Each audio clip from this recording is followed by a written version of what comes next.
Hello दोस्तों, इस video में हम डिस्कस करेंगे एसएससी डिस्क्रिप्टिव एग्ज़ाम के बारे में। इससे पिछली वीडियो में हमने डिस्कस किया था इम्पोर्टेंट ऐसे टॉपिक्स जो एग्ज़ाम के लिए बहुत ही ज़्यादा महत्वपूर्ण हैं। साथ में एसएससी डिस्क्रिप्टिव एग्ज़ाम के बारे में जो प्रीवियस ईयर के स्टूडेंट की कॉपी हैं आरटीआई रिप्लाई के थ्रू जो मंगाई जाती हैं उनको सभी को डिस्कस कर चुके हैं, जिसमें हाई स्कोरर्स की कॉपी, एवरेज स्टूडेंट की कॉपी सभी डिस्कस किए। आपका हिंदी मीडियम हो गया या फिर इंग्लिश मीडियम, दोनों में। तो ये सभी चीज़ है जो स्टडी मटेरियल है आपका डिस्क्रिप्टिव एग्ज़ाम के रिगार्डिंग, वो आपको मिल जाएगा। एसएससी डिस्क्रिप्टिव प्लेलिस्ट है, ठीक है। एसएससी डिस्क्रिप्टिव चैनल पे आप जब विजिट करोगे तो वहाँ पे एसएससी डिस्क्रिप्टिव करके एक अलग से प्लेलिस्ट है, तो उसमें सभी वीडियोज़ अपलोड हैं, तो वहाँ से भी आप देख सकते हो, ठीक है।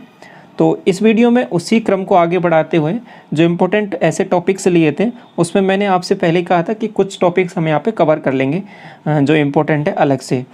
तो उसी सीरीज़ को आगे बढ़ाते हुए इसमें हम डिस्कस करने वाले हैं नई शिक्षा नीति, न्यू एजुकेशन पॉलिसी के बारे में। कंप्लीट ऐसे इम्पोर्टेंट फैक्ट्स जो भी हैं वो सभी चीज़ मैंने यहाँ पर लिए हैं। तो देखिए इसमें किस हिसाब से आपको इसमें लिखना रहेगा, वो सभी चीज़ें मैंने यहाँ पर कवर कर लिया है। तो ये PDF मैं आपको टेलीग्राम चैनल पर डाल दूँगा, और बाकी जो पहले की जो PDF है वो भी टेलीग्राम पे चैनल पे ऑलरेडी डाल दी है। तो टेलीग्राम चैनल का लिंक है वीडियो के डिस्क्रिप्शन में, वहाँ से आप ज्वाइन हो सकते हो, ठीक है। तो चलिए स्टार्ट करते हैं नई शिक्षा नीति, न्यू एजुकेशन पॉलिसी।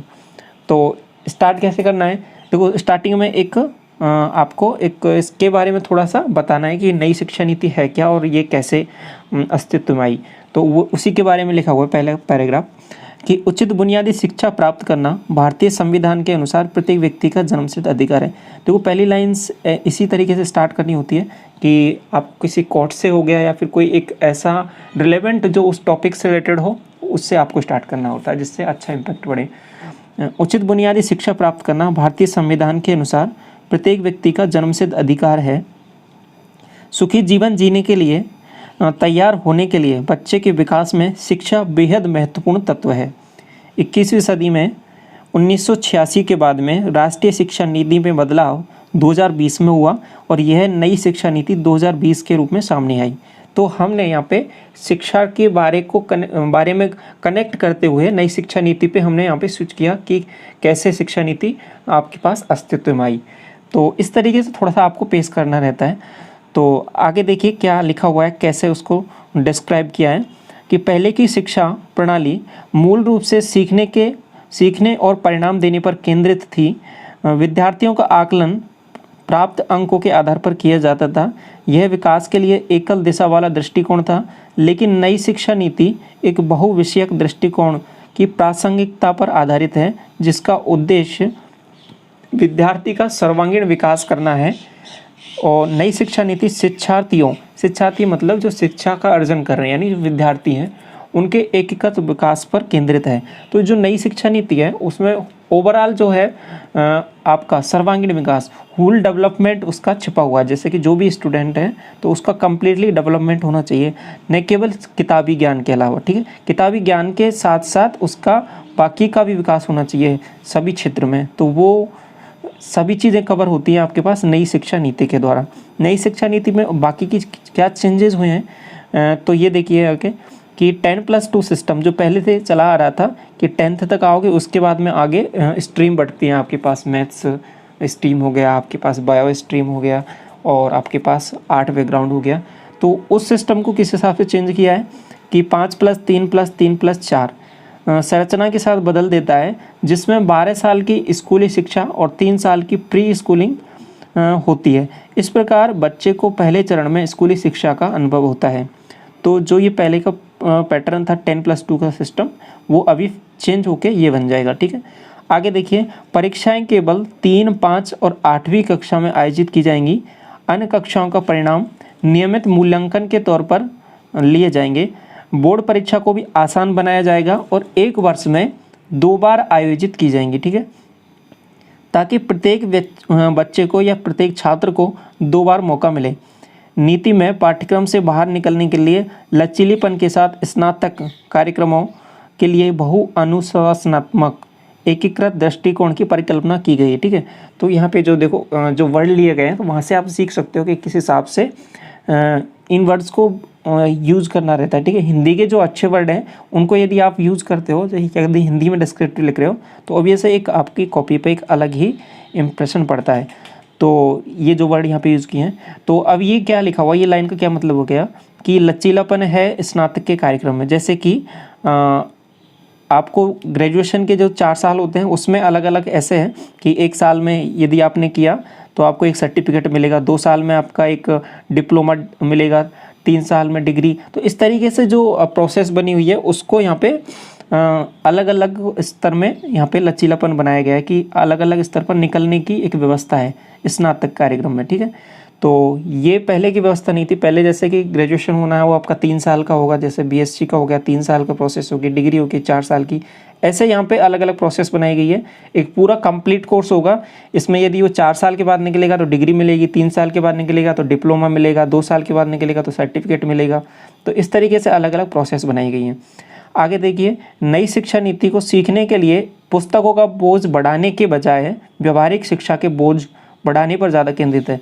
वही चीज़ है कि ना केवल आपकी पुस्तकों का बोझ बढ़ाना है, इसमें पुस्तकों का बोझ बढ़ाने पर ज़्यादा केंद्रित नहीं है। इसमें व्यवहारिक शिक्षा जो स्टूडेंट है उसका ओवरऑल डेवलपमेंट होना चाहिए, उसके ऊपर ये ज़्यादा केंद्रित है जो न्यू एजुकेशन पॉलिसी है।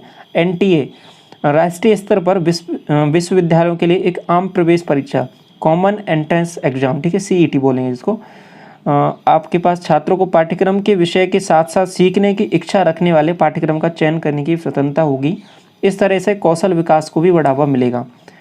तो इस तरीके से क्या है कि जैसे किसी का किसी पर्टिकुलर फील्ड में इंटरेस्ट है तो वो उसको भी चूज कर सकता है, ऑप्ट कर सकता है, ठीक है। सरकार एनआरएफ नेशनल रिसर्च फाउंडेशन की स्थापना करके विश्वविद्यालयों और कॉलेज स्तर पर अनुसंधान और नवाचार के नए तरीके स्थापित करेगी। आगे देखिए, भाषा का कार्यान्वयन यानी क्षेत्रीय भाषाओं में जारी रखने के लिए 5वीं कक्षा तक पढ़ाना बड़ी समस्या हो सकती है। अब देखो यहाँ तक तो हमने जो चीज़ें देखी हैं उसके बारे में देखा है कि किस हिसाब से चीज़ें चलेंगी। अब उसकी जो कुछ 2-5 उसकी कमियां हो सकती हैं, उसकी जो लिमिटेशन होती है उनके बारे में थोड़ा डिस्कस करना ज़रूरी है। अगर क्वेश्चन इस हिसाब से आता है कि नई एजुकेशन पॉलिसी के बारे में कुछ उसकी सुविधाएं या फिर उसके लाभ और उसकी कुछ कमियां या उसकी सीमाएं, तो दोनों चीज़ें आपको लिखनी रहेंगी। तो अभी यहाँ से कुछ कमियां हैं, उसकी कुछ सुधार की ज़रूरत है, तो उसमें उसके बारे में यहाँ पर डिस्कस किया है अगले पैसेज में, पैराग्राफ में। तो भाषा का कार्यान्वयन यानी क्षेत्रीय भाषाओं में जारी रखने के लिए 5वीं कक्षा तक पढ़ाना एक बड़ी समस्या हो सकती है। बच्चे को क्षेत्रीय भाषा में पढ़ाया जाएगा, स्टार्टिंग में जो एजुकेशन होगी क्षेत्रीय भाषा में होगी, ठीक है। इसलिए अंग्रेजी भाषा के प्रति कम दृष्टिकोण होगा, 5वीं कक्षा पूरी करने के बाद आवश्यक है। तो इसमें एक जो है सवाल उठता है वो ये है कि स्टार्टिंग से उसकी जो एजुकेशन होगी वो उसके लोकल लैंग्वेज में होगी, ठीक है। तो इससे क्या होगा कि जैसे ही वो डायरेक्ट स्विच करेगा 5th क्लास के बाद में आगे नेक्स्ट क्लासेस में, तो अचानक से उसको अंग्रेजी भाषा से पढ़ना पड़ेगा, तो उसके लिए उसको समस्या हो सकती है। तो एक ये पॉइंट है इसके। आगे देखिए, बच्चे को संरचनात्मक तरीके से सीखने के अधीन किया गया है। तो यहाँ पे एक तरीके से एक प्रोसेस बताई गई कि ऐसे इसके बाद ये सीखना है, ऐसा इसके बाद ये सीखना है, तो जिससे उनके छोटे दिमाग पर बोझ बढ़ सकता है, ऐसी संभावनाएं हैं। तो आगे देखिए, नई शिक्षा नीति उपक्रमों के साथ रखी गई है जो वास्तव में वर्तमान परिदृश्य की ज़रूरत है। अब जो लास्ट पे ये है आपके पास पैराग्राफ, इसमें क्या है, कंक्लूड करना है और उसको यहाँ पे सभी चीज़ें पॉजिटिव वे में उसको फिनिश करना है, जो भी आपका टॉपिक है ऐसे का। तो नई शिक्षा नीति कई उपक्रमों के साथ रखी गई है जो वास्तव में वर्तमान करंट सिनेरियो है, वर्तमान परिदृश्य की ज़रूरत है। नीति का संबंध अध्ययन पाठ्यक्रम के साथ कौशल विकास पर ध्यान देना है। किसी भी चीज़ के सपने देखने से वह काम नहीं करेगा क्योंकि उचित योजना है, आगे देखिए, वह काम नहीं करेगा क्योंकि उचित योजना और उसके अनुसार काम करने से केवल उद्देश्य का पूरा करने में मदद मिलेगी। ये लाइन आप कहीं भी लिख सकते हो, जैसे कुछ किसी चीज़ का कोई इम्प्लीमेंट होना है तो उसके बारे में भी आप लिख सकते हो कि किसी चीज़ के सपने देखने से केवल वह काम नहीं करेगा, उसके लिए एक पर्टिकुलर एक व्यवस्था बनानी पड़ेगी, उसके लिए पर्टिकुलर एक काम करना पड़ेगा उस उद्देश्य को पूरा करने के लिए, ठीक है। तो जितनी जल्दी NEP न्यू एजुकेशन पॉलिसी के उद्देश्य प्राप्त होंगे उतना ही जल्दी हमारा राष्ट्र प्रगति की ओर अग्रसर होगा, ठीक है। तो ये यहाँ पे फाइनली इसको कंक्लूड कर दिया। तो इस तरीके से न्यू एजुकेशन पॉलिसी के बारे में हमने ये कंप्लीट ऐसे देखा। तो एक बार इसको आप पढ़िए, इसका PDF मैं अभी टेलीग्राम चैनल पर डाल दूँगा, और साथ में पढ़ने के बाद में खुद से इसको लिखने का ट्राई कीजिए कितना आपको याद रहता है, ठीक है, शब्द सीमा के अंतर्गत। फिर उसको एवेल्युएट कीजिए कि, तो उससे आपको थोड़ा सा मदद मिलेगा इसमें। बाकी के जो नेक्स्ट इंपॉर्टेंट ऐसे टॉपिक्स हैं उनको हम आगे डिस्कस करेंगे। तो इस वीडियो में यहीं तक रखते हैं। Thank you so much.